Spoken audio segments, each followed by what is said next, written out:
So we are told here, T Limited, a public limited entity is a holding company in a group of companies. The following transactions relating to deferred tax were extracted for the purposes of finalizing the group financial statements for the year ended 30th April 2022. We have T Limited owns property, plant, and equipment that cost 625 when purchased. Depreciation of 250 million has been charged up to the reporting date of 30th April 2022. The entity has claimed a total capital allowance on property, plant, and equipment of 300 million. On 30th April 2022, the property, plant, and equipment was revalued to 575 million. So we have here our property. So this property, we are only interested in two things. What is its carrying amount? What is its carrying amount? And what is its tax base? And once you give me these two, then straight away, I'll be able to give you what we call the temporary difference. The temporary difference. Once you give me those two, I'll be able to give you the temporary difference like that. Now, ladies and gentlemen, please listen and listen to me very well. This property, what are they telling us? T Limited owns property, plant, and equipment that cost 625 million when purchased. Depreciation of 250 million has been charged up to the reporting date. So, ladies and gentlemen, then how do we get our net book value? You see, carrying amount is the same as net book value. Carrying amount is the same as net book value. It will be cost minus accumulated depreciation. All right. So like now the cost, this particular property cost us how much? The cost is 625. And to date, we've been able to subtract there. To date, we've been able to charge depreciation of 250. 250. So can somebody in this particular case give me this value? 625 minus 250 gives me what here? The net book value will be this 625 minus 250, which will give me what value? So somebody is telling me that this should be 375. So this is what I should really bring here. However, later on we shall be seeing what is happening here. So property, plant, and equipment, we have a property whose carrying amount as at the moment before we look at the revaluations is 375. We leave it there. Now, ladies and gentlemen, after that, we continue reading. We are told here the entity has claimed a total capital allowance on this property of 300. So then how do we get tax base? The same. Tax base. Remember the tax accountant and this normal financial, this is a tax accountant, this is a normal accountant here. You guys, they use the same principles. However, when it comes here, now we shall use, so tax base here will be equal to cost minus, in this case here, accumulated capital allowance minus accumulated capital allowance. So the taxman will allow what we call capital allowances, the wear and the tear. All right. This guy is charging depreciation here. So the cost will always be the same. 625 minus capital allowance. Are you able to see the capital allowance? The capital allowance, ladies and gentlemen, we're given there. The capital allowance we're given there is 300. It's 300, not number one. Capital allowance given there is 300. So 625 minus 300, this gives me 300 what here? 325 tax base. 325. So I'm on the verge of straight away thinking about how do I get this temporary difference? But before I do that, there is now a problem. We are told on 30th April 2022, the property, plant, and equipment was revalued to shillings 575. So there is a revaluation. Normally in our books of accounts, what do? We have this particular vehicle. The vehicle here, the net book value is, for example, 370. Just giving an example of a vehicle. And then we come and get a valuer. So this valuer is able to say that, hey, this vehicle is supposed to be worth 400. So in our net book value, in our books, we shall cancel that net book value and write the revalued amount. The revalued amount always takes precedence. So straight away, once I know that there is a revalued amount for this property, there is a revalued amount of 575, I just need to come here by the side. I strike this off and I call this 575 as my new book value, So and once I have this as my new book value, then the temporary difference will be 575 minus 325. So can somebody give me this temporary difference? Can somebody give me this temporary difference? Can somebody give me this temporary difference? 575 minus 325. So this one here, Mike is giving me a figure of 200 what here? 250. But at the back of our mind, we know that there is a working that will have to go to the deferred tax account. All right. There is an asset here that has been revalued, and this is an upward revaluation. So don't forget. Can you kindly give me this revaluation? A revaluation upward. It's a revaluation upward. Remember, this thing was valued at 375 initially. Now it has been revalued to 575 to match. So 575 minus 375. So this gives us what revaluation? And this is you're writing it by the side. You're writing it by the side. So the revalued amount here is 200, and this will affect our deferred tax account. Revalued amounts will always affect our deferred tax account. You'll see how. The revalued amount will always affect our deferred tax account. That's very good. Now, ladies and gentlemen, note number 2, if you allow me, note number 2. On 31st October 2021, the company completed a development project. And they incurred a cost of 200 million, which it capitalized in accordance with International Accounting Standard number 38, intangible assets. So then, ladies and gentlemen, here we have what we are calling some intangible asset. So intangible asset, what have they told us? Which it capitalized in accordance with International Accounting Standards number 38, intangible assets. So they took this as the capital, the cost. All right. The cost. The estimated economic useful life of the intangible asset was 5 years at 31st October 2021. The company obtains full tax relief for research and development expenditure on cash basis. So this will not fit me at all. So the first thing that I need to do is to come here and appreciate that this intangible asset, the intangible asset cost here, the cost is 200. All right. And this cost, ladies and gentlemen, in this case here was incurred when? 31st October. It was incurred on 31st October 21. But you see, we are doing our accounts. If you read the requirement, they want us to compute the relevant temporary differences as at the end of its financial year, which is 30th April 2022. So we're doing our accounts on 30th April 2022. All right. So from the time when we incurred this cost, there's time that has lapsed. So we must charge, in this case here, amortization to be able to get the net book value, because amortization is the language of depreciation, but now for intangible assets, you call it amortization. So come here, and the less in this case here, accumulated amortization. Very easy. They have told us it is 200 straight line, and the economic life is 5. Economic life is 5. So in this case here, we have 200 divided by 5. We have 200 divided by what year? Divided by 5. 200 divided by 5. Great. But now remember, that is per annum for a whole year. That's amortization for a whole year. And yet we've stayed in this case here for how many months here? Look at this. Don't count October. These are the end of October. Don't count October. So we have November, December. And then here we have 4 months because we're going to the end of April. So those are 6 months. So in this case here, the amortization for the 6 months, this will be times 6/12, which will end up giving me how much, ladies and gentlemen? If you're able to remember.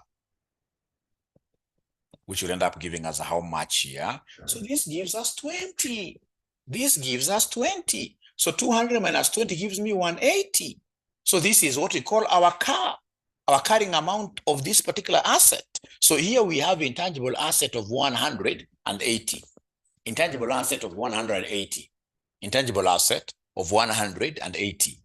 How about in this case here, the tax base? This is quite easy. Remember, in most cases, intangible asset, the government would always want to incentivize you to do research, to develop things. So the government would want to allow this in full as early as possible. When you indicate like this, you claim the whole of it.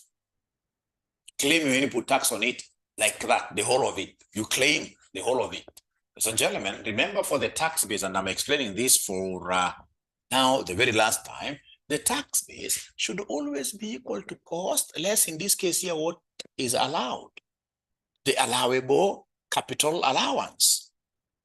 Allowable, or rather minus just capital, minus capital allowance here. Capital allowance like that.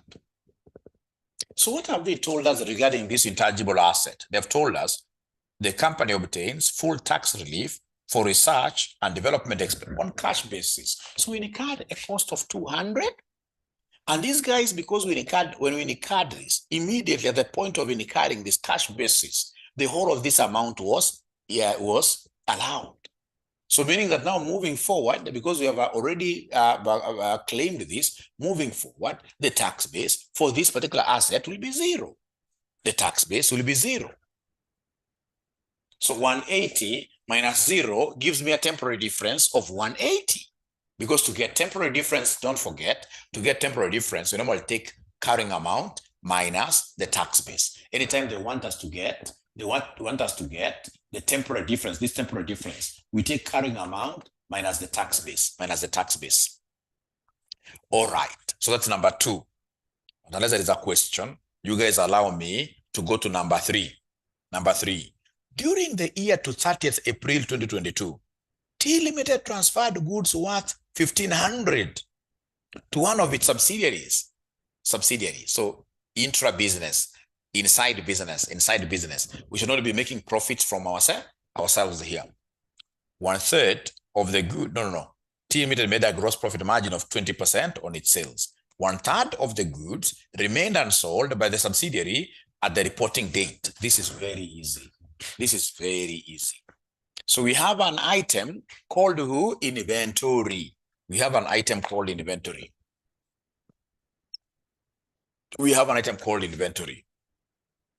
Now remember, the tax base, in this case here for inventory, the tax base for inventory will always be equal to the remaining intra-sales. That's how I master it myself.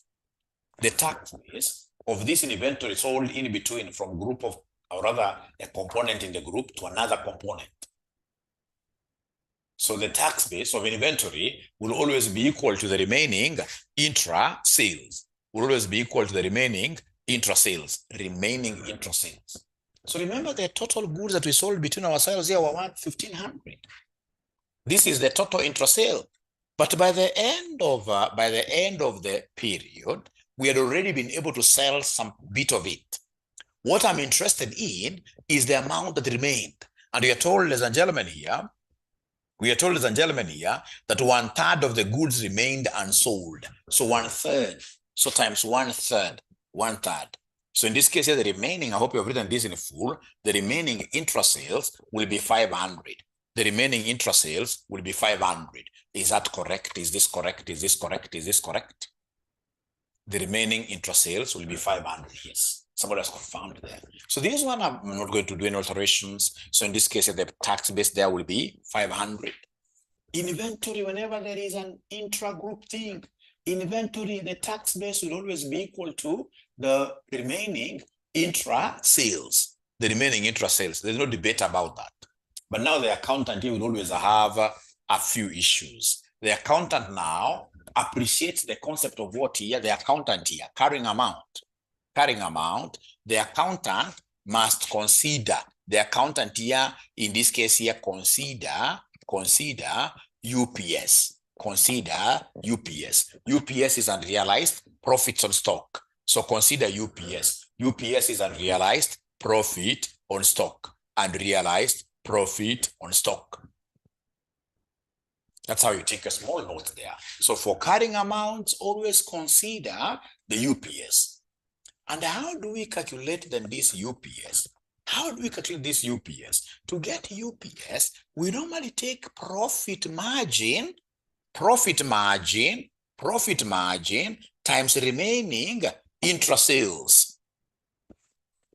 So anytime, ladies and gentlemen, they want you to get UPS, unrealized profits on stock. UPS is unrealized profit on stock. You always take the profit margin times the remaining intra-sales. This examiner was gracious enough. The examiner was gracious enough. He gave us profit margin there. He gave us a profit margin there. He gave us a profit margin there. If you look at note 3, he gave us a profit margin of 20%. He gave us a profit margin of 20%. And fortunately, we have the remaining RIS here. We have the remaining intra-sales.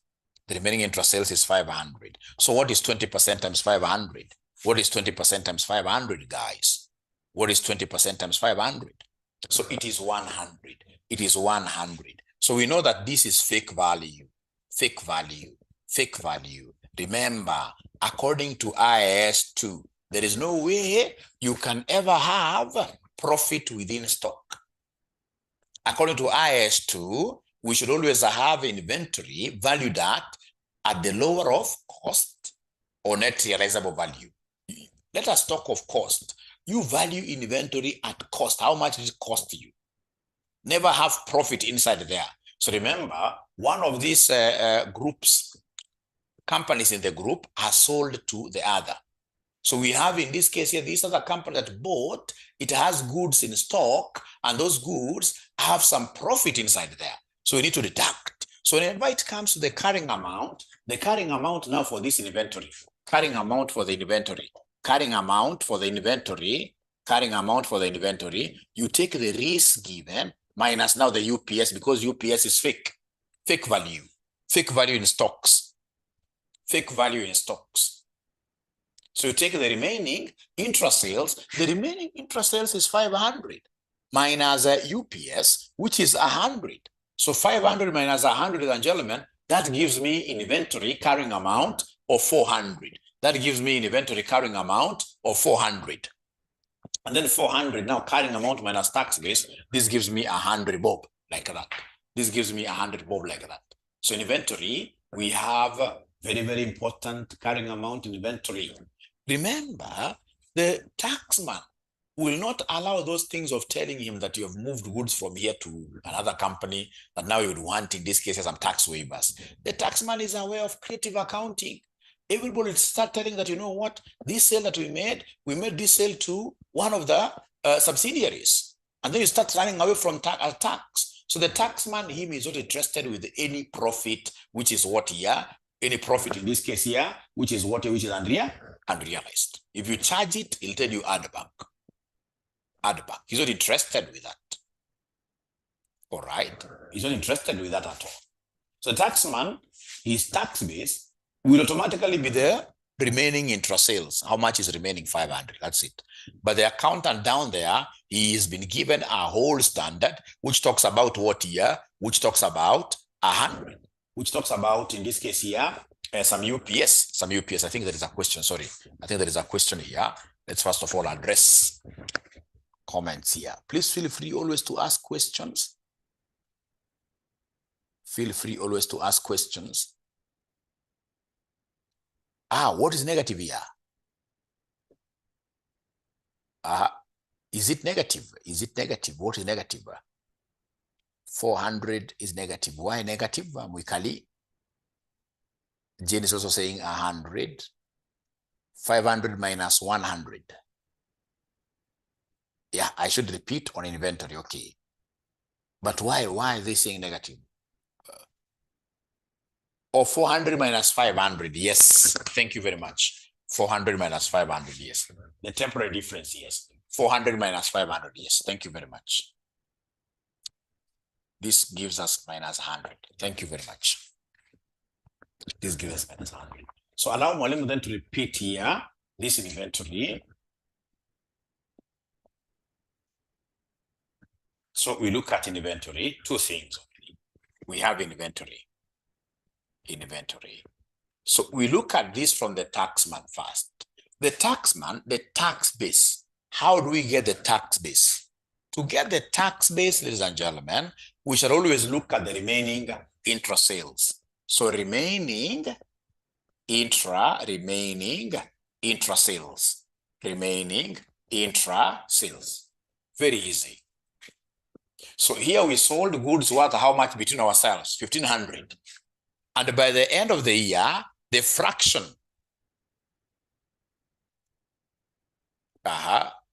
Okay, great. So the fraction in this case here, the fraction that was remaining was a third. So the remaining intra-sales, which is our REIS, is 500. It's 500. The remaining intra-sales is 500. This is what you transfer here. The taxman, he takes the remaining intra-sales. Remember, inventory is what is left. Otherwise, the component of units we sold to the subsidiary, which we were able to sell, they book that as sales. We're only interested in what was left behind, inventory, not sold and sold. So it's a third. And then you come, in this case here, to inventory, we come to the carrying amount. How do we get this carrying amount? To get carrying amount, we shall take the remaining intra-sales minus what we call unrealized profit on what year? On stock. Unrealized profits on stock. Please write this in full. Unrealized profits on stock. This UPS is unrealized profit on stock. Unrealized profit on what year? On stock. And how do we calculate this UPS? It's very easy. You take the profit margin times remaining intra-sales.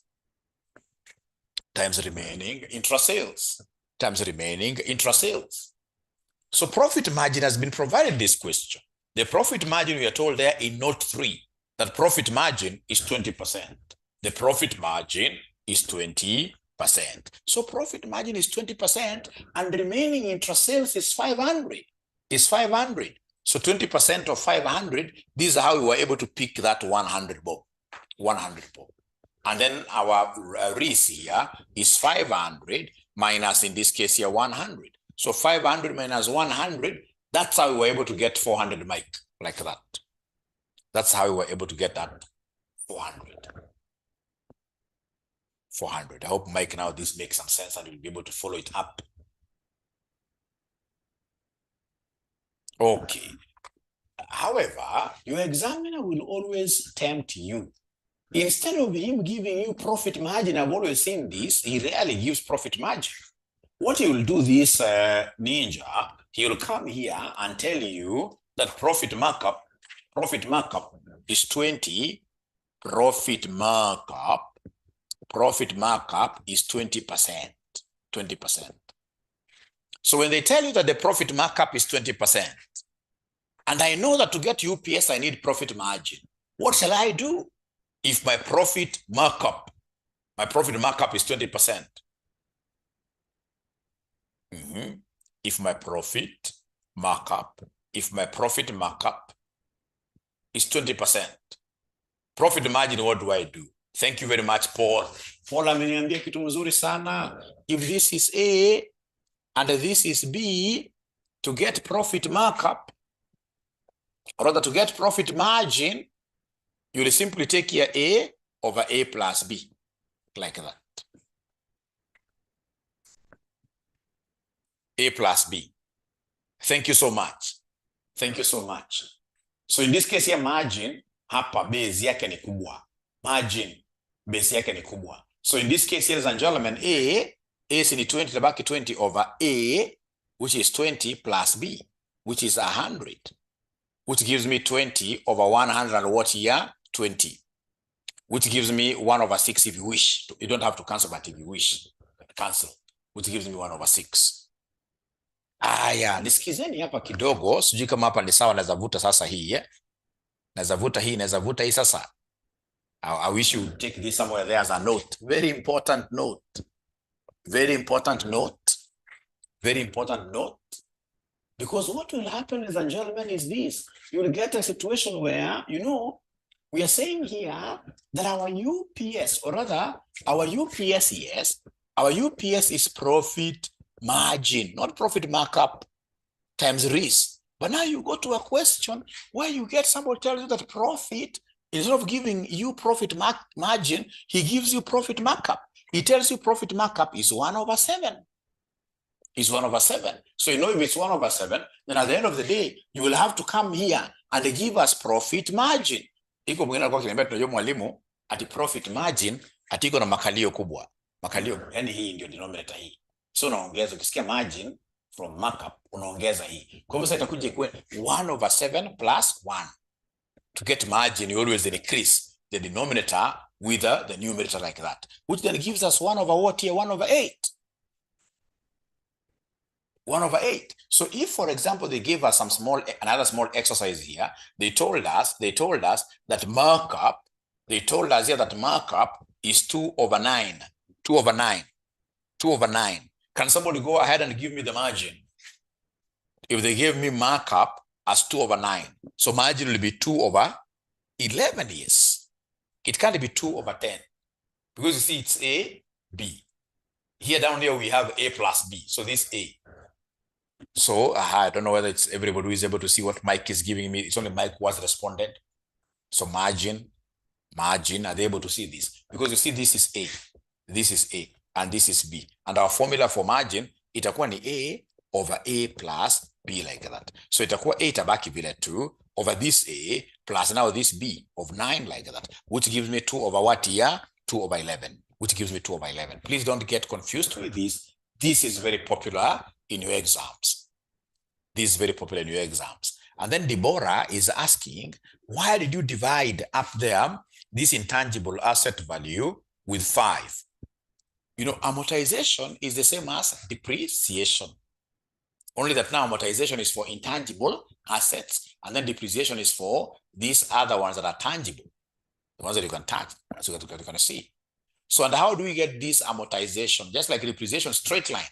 We take cost over useful life. So 5 is the useful life there, Deborah. Maybe you could sum up. Economic useful life of the intangible asset in note number 2 is 5 years. And then once you get now depreciation per annum, don't forget to prorate, because that will be 200/5 is 40 for a whole year. And yet we stayed with this asset for only 6 months. So we must prorate. So Deborah, go and look at that deeply. Go and look at that deeply, like that. All right. Ladies and gentlemen, from there, we should be able to move with speed and go straight away to the next item. The next item is called trade receivables. Trade receivables here. Trade receivables. So for trade receivables, what do we have here for trade receivables? Yeah, great. So for trade receivables, we are told trade receivables were carried in the consolidated statement of financial position at 480. Carrying amount is 480. Carrying amount is 480. Carrying amount is 480. Carrying amount is 480. It's 480. This was after an allowance for doubtful debts of 60 million. The examiner will not examiner, but carry will not allow that. Not unless there are specific doubtful debts. So this gentleman had charged. This gentleman had charged 60 doubtful debt. I'm going to add back. So 480 plus 60. Add back. So the trade receivables were carried in the consolidated statement of financial position at 480. This was after an allowance for doubtful debts of 60 and an unrealized foreign exchange gain of 80. The allowance for doubtful debts and the foreign exchange gains, losses, are only allowed for tax purposes when realized. So of course they weren't realized. When this gentleman made, this accountant, when he foresaw a gain of 80, of course he must have included it here. And now that this gain is unrealized, you will come and tell the taxman, no, I can't pay tax on what has not been realized. All right. So in this case here, minus what here? You know, when it's a gain, he must have added. So to undo that addition, we subtract. Like when he made a loss, to arrive at this, when he made this doubtful allowance loss, he subtracted. But in this case here, because again it's unrealized, what do? We add back. But gains here, they're added. So gains we subtract. So somebody is giving me 460 here. Somebody is giving me 460. Somebody is giving me 460. So 480 minus 460, this gives us a temporary difference of 20. Temporary difference of 20. Temporary difference of 20. So that is trade receivables. Trade receivables. So kindly repeat on the foreign exchange gain. You know, like any accountant, when you have a gain, what do? When you asset gains, you add. But now after adding, you come and realize that, this is unrealized. It is still outstanding there. You haven't, for example, sold your currency. So you haven't realized it. Will you pay tax on it? No. So what do we do with this unrealized exchange gain? From the taxman's perspective, that has to be subtracted. That has to be subtracted. I hope, Richard, that makes sense. You see, like when you have in this case here carrying amount, when you charge a loss on carrying amount, it means you are subtracted. So to make good, what do? You add back the loss. If in this case here you had a gain in this carrying amount, so a gain means that the carrying amount went up, and you told that this gain is unrealized. So how do you make good? You subtract. You subtract. So if I were you, just always know that losses, when I'm making a good, correcting, losses I'll always add. Exchange gains or whichever gain, if it's unrealized, I shall always subtract. I shall always subtract. Great. Now we go there. Now we are told here that the balance of the deferred tax liability, so that can't come here. Income tax, we are through. We are through. So come and add here. Come and add here the total temporary difference. So the total temporary difference, what do we have here? Total temporary difference. Great.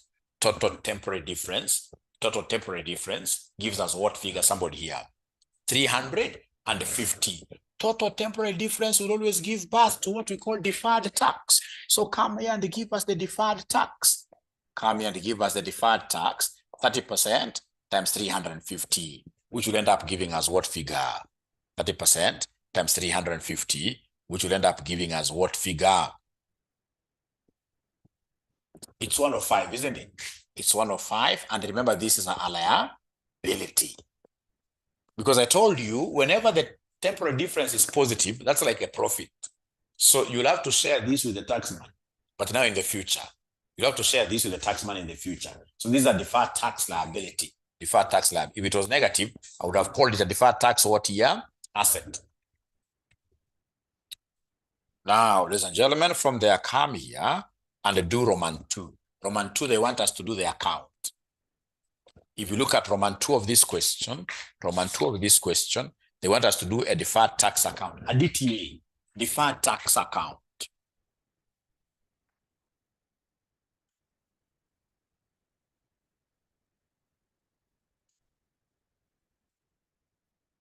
That's how we call this. So we have what has been brought down there, balance brought down. This is given in note number 6, note number 5 actually. The balance on the deferred tax liability account at the beginning of the year was 25 million. So balance brought down is 25. And what we are deferring into the future, the deferred tax is this 105. So into the future, the balance carried down. The balance carried down is this 105. This is what is deferred to the future. Will not be paid in this year. Deferred. 105. So you ask yourself, remember we have a revaluation amount in this. So this revaluation amount, the revaluation amount, ladies and gentlemen, leads to what we call permanent differences. Because the revaluation amount here, the taxman will never allow. Remember we said, permanent differences are those differences which arise on transactions that are disallowed by the taxman. The taxman will never allow them. And if we never allow them, then they will never feature in our OTR, in our temporary differences. They should never feature there. But now here we have it. And because we have it, then this amount here is overstated. Is overstated. This only happens whenever you have revaluations. So this amount is overstated. So what I need to do is to come here and bring in the revaluation tax. You guys had given me this revaluation amount. It was 200, but I want the tax of it, the tax of that, which is 30%, revaluation tax. Revaluation tax. So 30% of this 200, which will end up giving me what figure, somebody here? 60, not 6, 60. So go ahead and balance this thing. 105 is bigger. 105 is bigger. 105 is bigger. So the balance is what we'll pay to our income as our income tax expense. Deferred tax and income tax expense. Then, of course, we'll combine it with the annual normal tax expense for you to get the consolidated tax. So the P&L will be 105 minus 60 minus 25. Great. 200, 200, 200, 200, 200. So, of course, in this case, ladies and gentlemen, if this a good student is asking, what would have happened if this was, for example, like a negative here? All right. Then our balance carried down would have come on, you know, if it's an asset, remember assets, what do we do with assets? Balance brought down normally comes here. Balance carried down goes here. So then if it was to be an asset, we do it the opposite. So balance carried down would have been here. Balance carried down would have been on this side. Quite funny, but it happens. You'll also be able to get these kind of things in your exams, where balance carried down is coming. You have a liability, but at the end of the day here, you have, in this case here, an asset. So you simply balance your accounts even if it's coming there and get your stuff like that. Repeat is not 200, but 20. 𝗲𝗂𝗧, where did you get 20? The P and the L is 20, not 200. How could I get in this case here 200 and get this 105? Great. Thank you so much, 𝗲𝗂𝗧. Great. Should be 20. Should be 2. If there is a ninja who was sleeping like myself, please change. There could be a ninja who was sleeping like myself. So this P and the L is the income tax, the annual income tax. The annual income tax. The annual income tax. Annual income tax. Like that. All right, ladies and gentlemen, so that is it.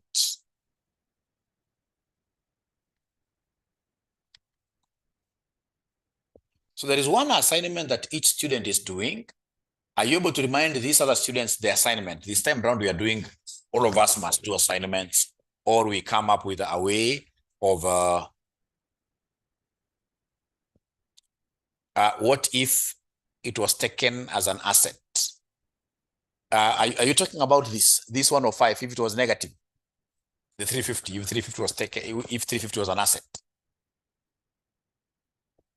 If it is a deferred tax asset? 𝗲𝗂𝗧, are you talking about the 350 being negative? Yes, no problem. I've just said here, if it's negative, you'll simply come and put, you know, straight out that this is an asset. You know, normally when it is a normal situation, when you have, in this case here, your assets, any asset, remember asset from double entries, when you have an asset like motor vehicle, you normally bring down here, balance brought down here, balance carried down here. Now, when it's a liability, you do the opposite, like what you've done here, balance brought down here, like that. So assuming that this amount was to be negative, no problem. So I know that negative temporary differences will lead to what we call a deferred tax asset. So deferred tax asset balance carried down will be here. I didn't assume that totally. It will be here. You'd have come and put it here. So balance carried down. In this case, here, the balance carried down would have been here, 105. Like that. And then now you'll come and do your balancing as usual. Looks funny to have balance brought down and balance carried down on the same side, but there is no problem. You simply come and balance this. So the P&L will not come here. So you'll come and give me, in this case here, the total here, which will be this 130, so 190, 190. And then now you have the entire P&L here as an income. The P&L will go in as an income. repeat on the deferred tax inputs in the T table. Okay, great. In the T table. In this T table, what do we have here? In this T account, I hope he's talking about the T accounts. T account. So T account. So in the T account, ladies and gentlemen, remember, like now here we have a deferred tax account. So of course you must bring the balance brought down, which is given in note 5. Note 5. So note 5, what do we have there in note 5? Balance on the deferred tax liability is 25. Is 25. And then of course we have balance carried down. So the balance carried down is what you got here as the deferred tax. This is what is going to the other side, 30% of that. This 30% of this 350, this is what gave us 105. If there is any revaluation, like here we had a revaluation, remember we had a revaluation here, which you calculated here. So revaluation comes here. Revaluation comes here, but it's revaluation tax bit of it. So it was 200 times what here, 30%, which gave us what here, 60. So come and do your balancing. I hope that is helpful and you have the video. And I can imagine, Usama, perhaps you were not there in our yesterday's class. Ensure that you guys are able to attend all class. Like the Sunday class is poorly attended. Where do you normally disappear to on Sundays at 2 p.m.? This is not Usama alone, but most of you. Where do you normally go to on Sunday afternoon? Sunday afternoon. Where do you normally go to on Sunday afternoon? Majukumu ni mengi. Great. Great. So please purpose. It's only 3 days a week. Please purpose to be there. Purpose to be there because some of these small topics can easily give us problems in the future.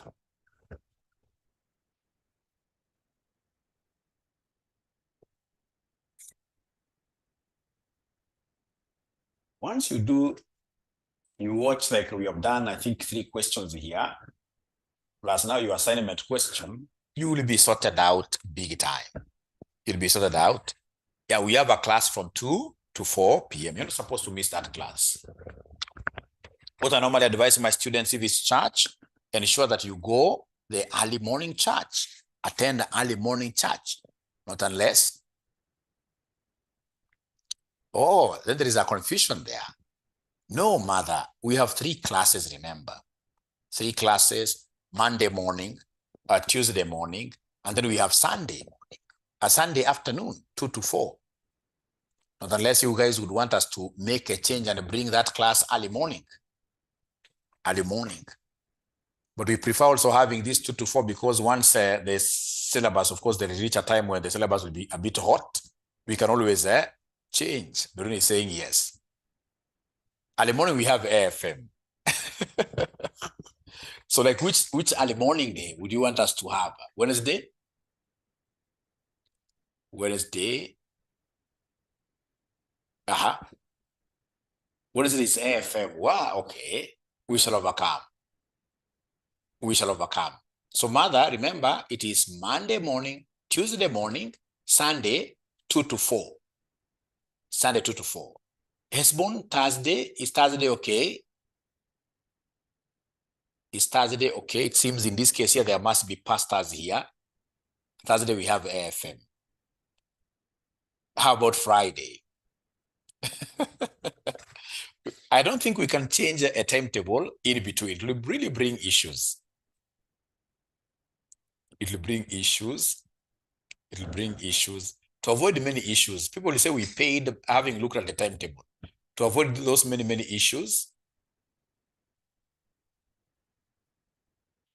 Friday morning they have a LM. You can see even things coming there in capital letters. Tuacha namna hiyo.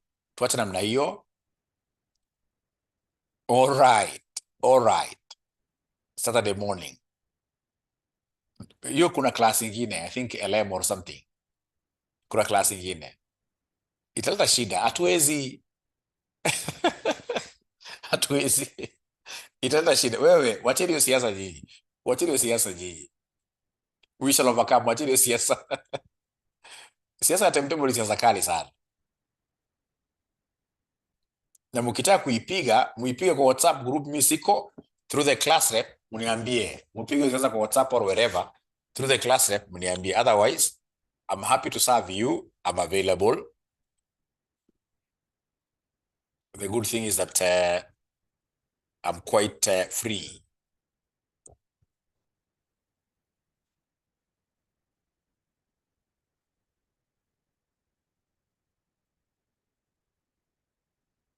I'm quite free. And somebody taught me something that for you to become rich, a multi-billionaire, you must be willing to serve, happily serve. Kwenye mnapoenda kazi kama leo, always be happy to serve.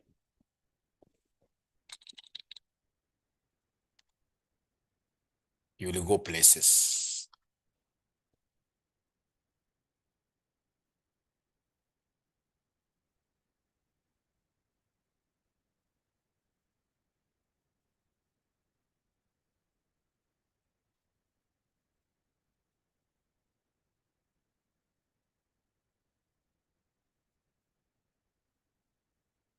You will go places that you have never seen before. Just a moment. There is something very important that I want here.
Okay, so mention there IAS 19.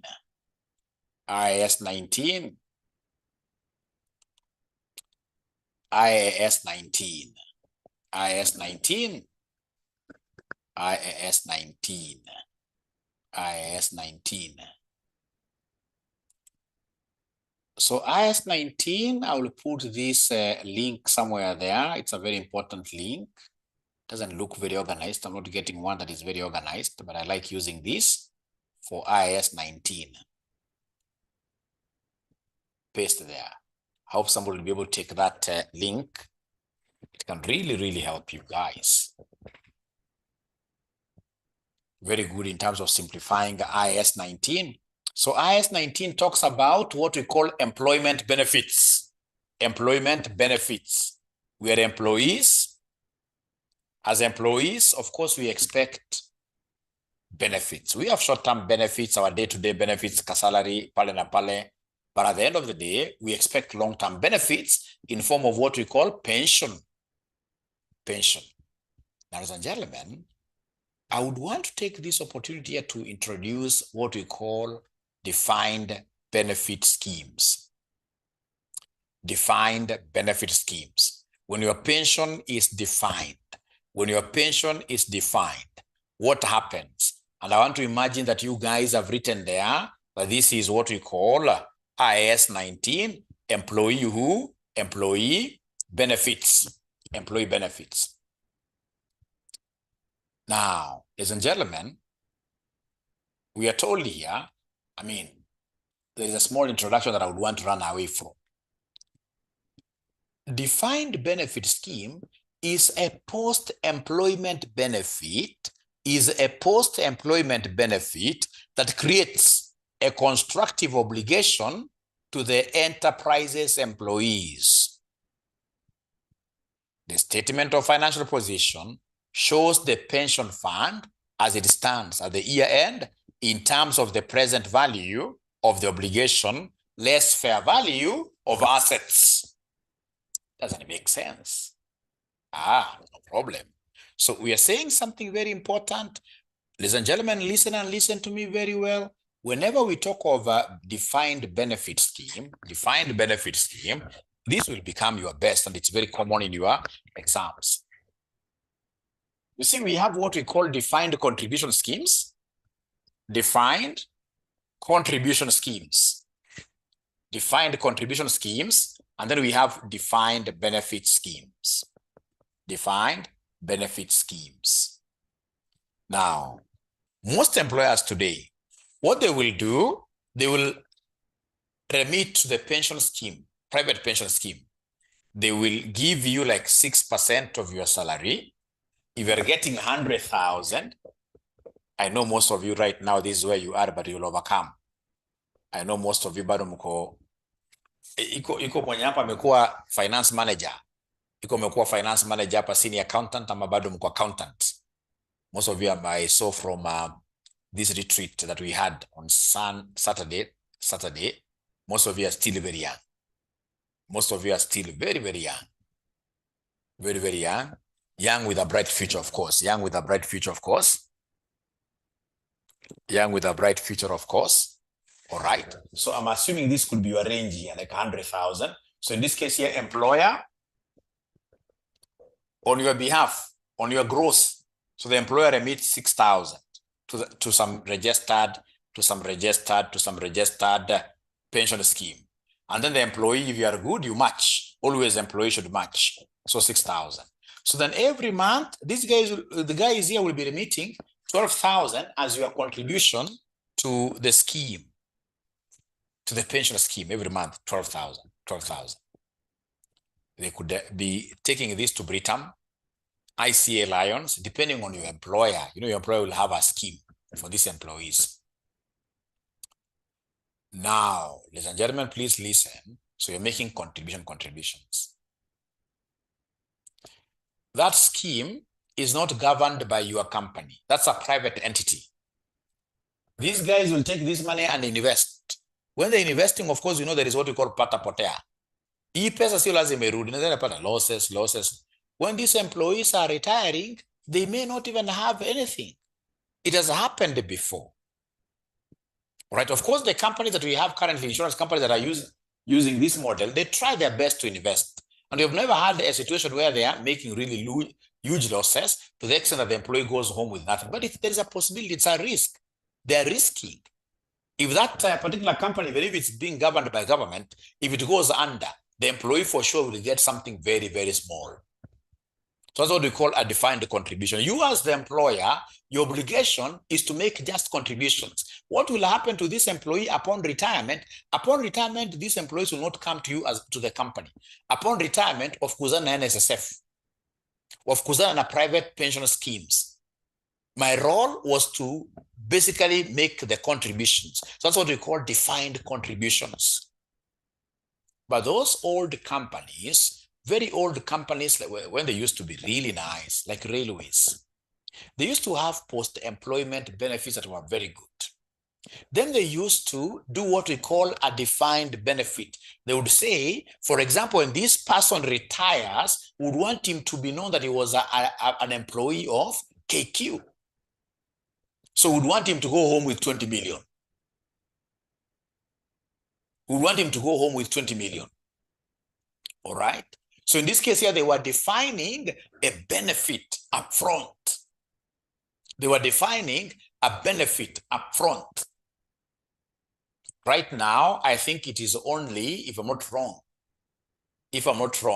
the only institution that can guarantee some benefit currently is KDF, Kenya Defense Forces. They'll be able to tell you that when you work for us this number of years, they take up some formula there with your last payslip like that, and then they give you like 3 million. Then they are able to kind of guarantee. But most of these organizations outside here, the only thing they guarantee are the contributions they send to NSSF. After you retire, you'll get an old man pacing up and about in the NSSF offices there. He doesn't go back to the employer. All right. NSSF na msumbua mwingine anakufa jameni, hajapata pension yake bado. All right. Do we have anybody here who could be working for any company that has a defined benefit, where a benefit is defined at employment, how much you'll get? Do we have any student here who is working for a company that is defining a benefit?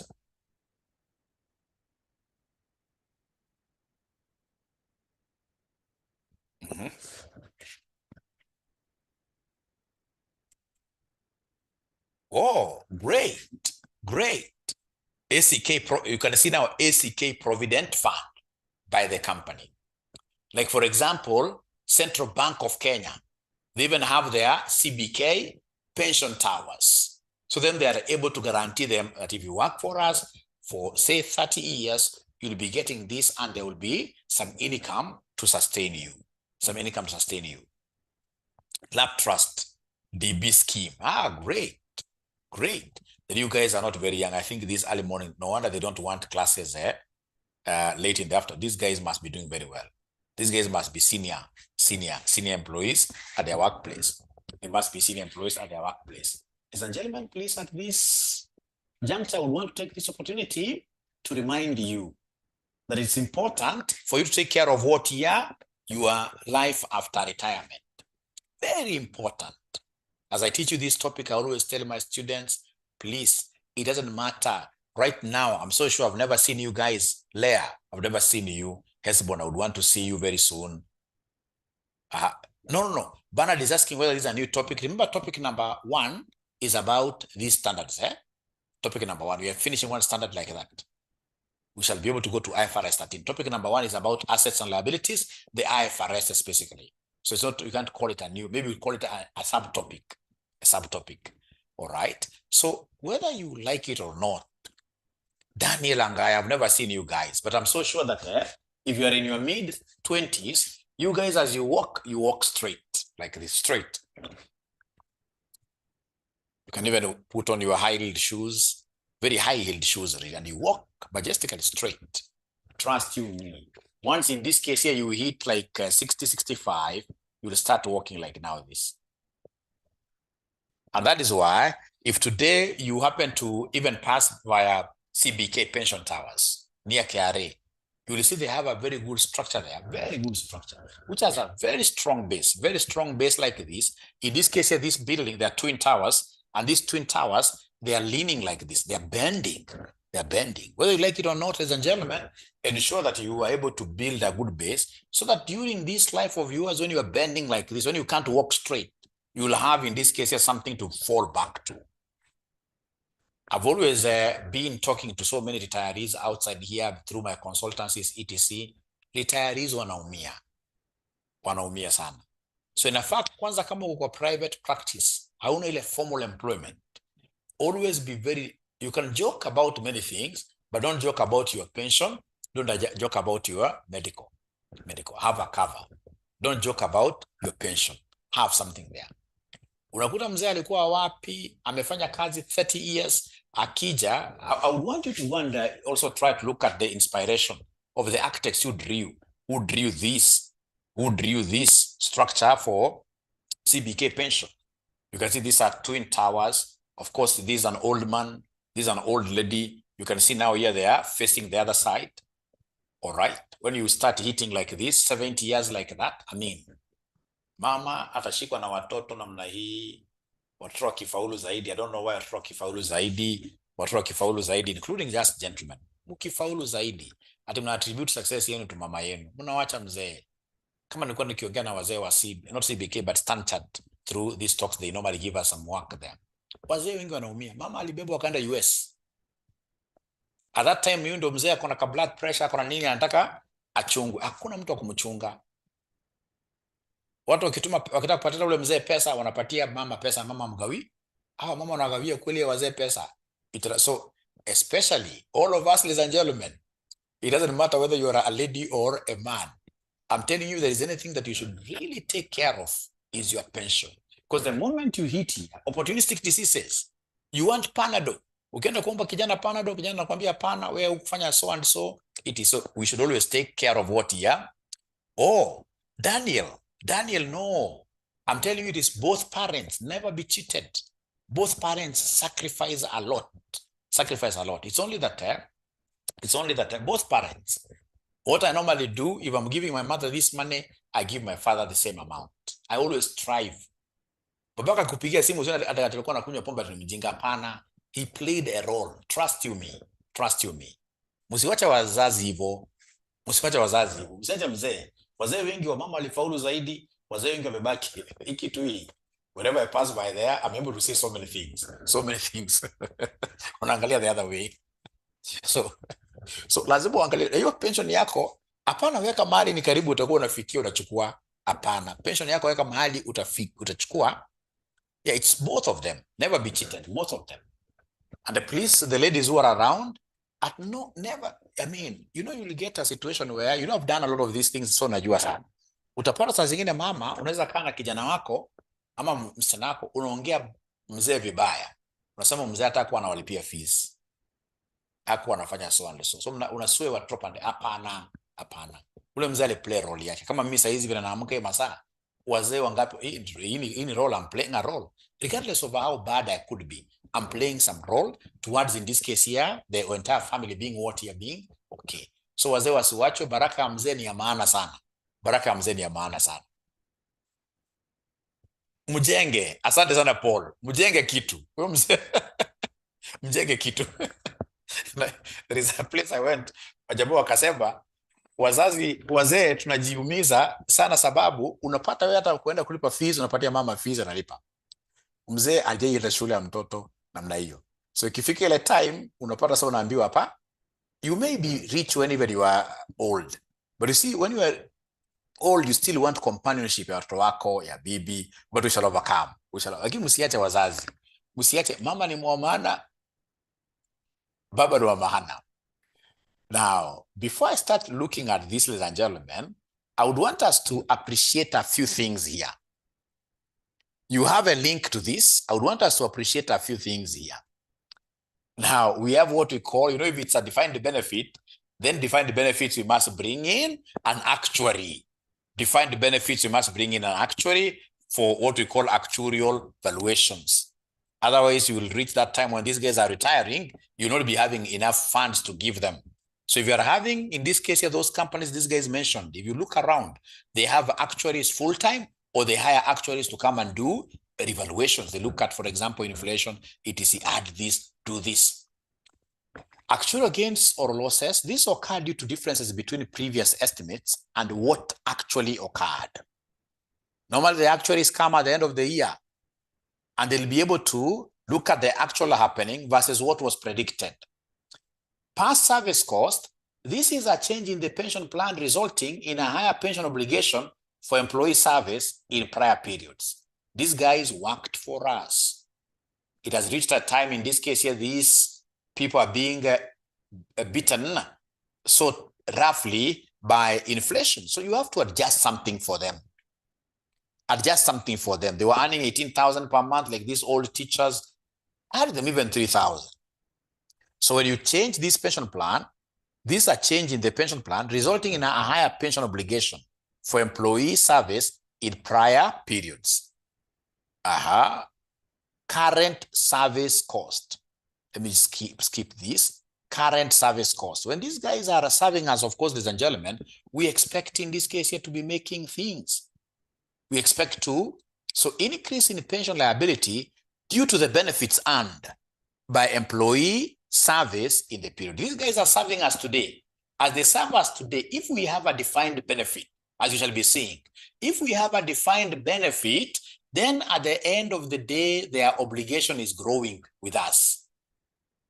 So when they are working for us this year, when you look at them, you're giving them salary, you must always, as an employer, be thinking about what will happen.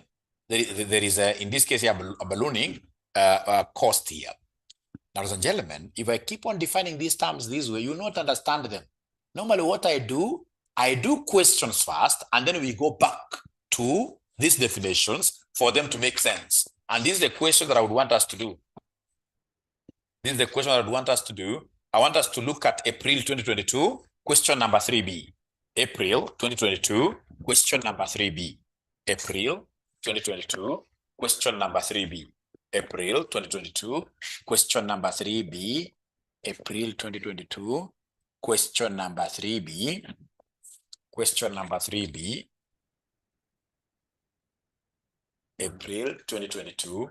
Question number 3B. Question number 3B.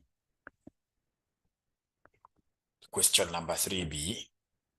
Once you guys get this question, I would want to finish it before the class ends. Once you get the question, put your thumbs up.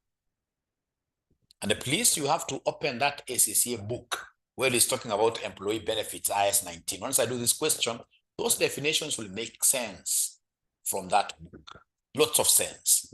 Lots of sense. Lots of sense. So please open it up and then you put like this as you do that. Parents wote wawili wako na baraka kwetu, wote wawili. Hata kama mzee alikuwa anakunywa namna gani, basi kudanganya, kuna baraka yako bado. Hata mama kama alikuwa namna gani, kuna baraka yako bado. Wamepata sasa. So tunaambiwa the following accounting information was extracted from the financial records of 𝗲𝗄𝗀 Limited regarding defined retirement benefit scheme. You can see there, it's a retirement benefit scheme. It's a defined benefit scheme. So you can see the net defined benefit obligation. We have net defined benefit obligation as of that date. We have the current service cost. We have the contributions to the scheme. We have benefits paid by the trustees. The market yield on a high quality corporate bond is at the rate of 5%. That yield is the rate of interest. Of course, these monies are invested. Assume there are no tax implications regarding the retirement benefit obligation required with suitable calculations. Explain the accounting treatment of the various elements of the benefits of the defined benefit scheme on the financial statements of 𝗲𝗄𝗀 Limited. This is normally very easy. What do we do? Ladies and gentlemen, this is what we do. We normally take the net obligation brought forward, like that. This net obligation brought forward, you assume it's a loan which has been given to you. So you add interest. You add net interest. Net interest on this obligation. On this obligation, you add like that. You add like that. And then, ladies and gentlemen, remember, you must come and add any service cost. Service cost will always be added. When we talk of service cost, we are looking at the past stroke what year current service cost. You add. So as a company, when you make contributions to the scheme, the contributions to the scheme will always reduce the obligation. So you less, in this case here, contribute, you less contributions. You less contributions, in this case here, made to the scheme, you less like that, you less like that. So once you less that, ladies and gentlemen, there is nothing else that you expect apart from what we call expected.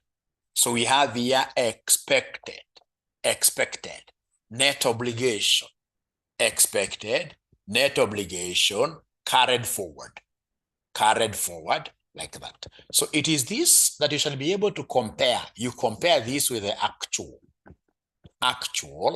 net obligation, the actual net obligation carried forward for you to be able to give us what we call the remeasurement component. Remeasurement component. What the old standard used to call actuarial gain or loss. Here. Remember, any benefits that you pay to employees, will never feature anywhere here. Benefits paid to employees, I'll be able to explain this, but benefits paid to employees doesn't feature here at all. So please let me know once you are able to write this makosokoso XXX. Once you finish writing, put your thumbs up like this. Get to find swali very fast using this format. Great. So then the question goes like this, very easy. So you can see here, they have given us net benefit obligation at the beginning of the year. That is what is brought forward. If I were you, I would write just there, brought forward. And then we have net benefit obligation at the end of the year, carried forward. This is on the actual. carried forward, the actual. So they have given us this is given, this is given. So we start right away. Then we have the net obligation brought forward. How much do we have there? 1850. This amount must earn interest. So you can just mention there, add interest or net interest. Because you see net, why do we call this net? As we're going to see in our next class, which will be tomorrow, we will always have what we call plan asset and the plan obligations. So when you talk of net obligation, already when we subtract the plan assets, when we subtract the plan assets, listen to me very well, ladies and gentlemen. Whenever we talk of net interest, it's because of what here, of course, we're going to earn interest from our assets and pay interest because of what your liabilities. So add net interest. So this, they have given us the percentage. So 5% of this 1850. 5% of the 1850. So this will give me what figure? This will give me what figure, ladies and gentlemen? This will give me what figure, ladies and gentlemen? This will give me, it's only my quiz giving me answers here today. 9250, right? 92.5, I mean. So 92.5. Alafu najiuliza, hawa wafanyikazi wametufanyia kazi. Because wakifanya kazi, tuna expect their contributions to go up. Wakifanya kazi, tuna expect in this case here their pension to go up. So it will be a liability on us. Wamefanya kazi. So unaangalia pale, wametupatia service cost. Kuna service cost. Kuna current service cost. So again, we add current service cost. So current service cost ni ngapi? Current service cost ni ngapi? 200.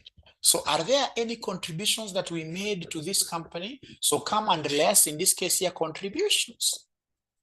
Less contributions. So the contributions made to the scheme were 225. And that is it. Leave out the benefits which are there. And I'll be able to tell you why do we leave them out tomorrow. So leave them out. So come and give me the expected obligation. Give me the expected obligation. Give me the expected closing obligation. Closing net obligation. Use the word net always. Expected closing net obligation. Or net obligation carried forward. So you take 1850 plus 92.5 plus 200 minus 225.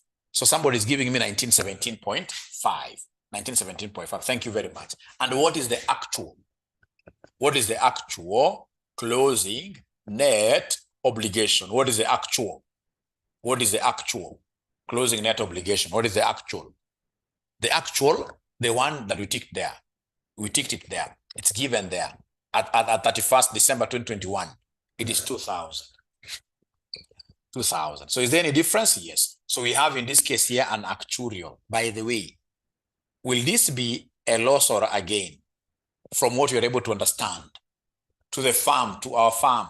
This difference, is it going to be a loss or a gain? A loss or a gain? Uongo, Paul. Paul umedanganya for the very first time. Umedanganya. The loss. Why? Because, this is an obligation. Whenever obligations, in this case here, increase, then we call them what here? Losses. We call them losses. If it's an asset which has increased value, that's a gain. But an obligation, a liability in increasing value, that is a loss to the company. So it's a loss of what here? Mike pia umedanganya kidogo. Ukisema tu jina loss, actuarial loss, useme minus. Usema at KQ may make loss of negative 10 billion. Ukisema tu jina loss. So it's a loss of 82.5. It's a loss of 82.5. It's a loss of 82.5. Great. So this is what we call the remeasurement component. Remeasurement component. The new standard decided to call it remeasurement component. Because the actuarial, this spelling is not right.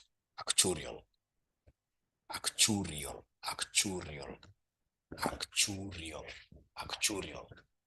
loss. This actually will come at the end of the year. So you look at the expected vis-a-vis the actual. Then it gives you the fair picture. So like now when you're making losses like this, the actuary will demand that, hey, for you to be able to pay these guys their defined benefit, for you to be able to pay these guys their defined benefit after 30 years when they retire, you have to make good. You must bring this loss to the company. So bring the loss to the company. Keep on topping up. You keep on topping up like that. So that when they retire, you should be able to pay what year? The benefit. So please clarify.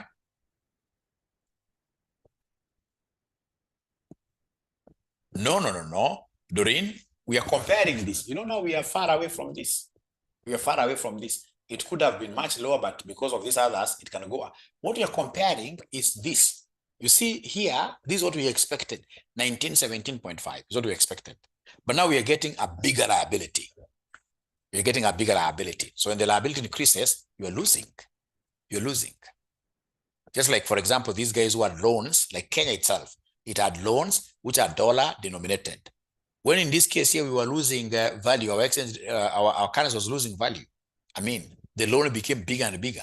So when the loan increases, automatically you lose. You lose. No, Alan, we can't put it in brackets. We can't. Because you see, when a company makes a loss, when a company in this case here makes a loss, you don't say it has made a loss of -2. You just leave it like this. Not unless, I know what Alan could be talking about. If you're doing like plan assets and plan obligations, kando. That's when we put those brackets and negatives, which I'll be able to show you tomorrow. So for today, it has been quite another question. Great, no question there. So it has been quite a nice morning. We have learned quite a lot, and we have agreed from now today moving forward, students will not be missing classes. When you miss classes, you miss a few things under there. Otherwise, thank you very much. Have a lovely day and put in your best at your workplaces. Bye. Bye.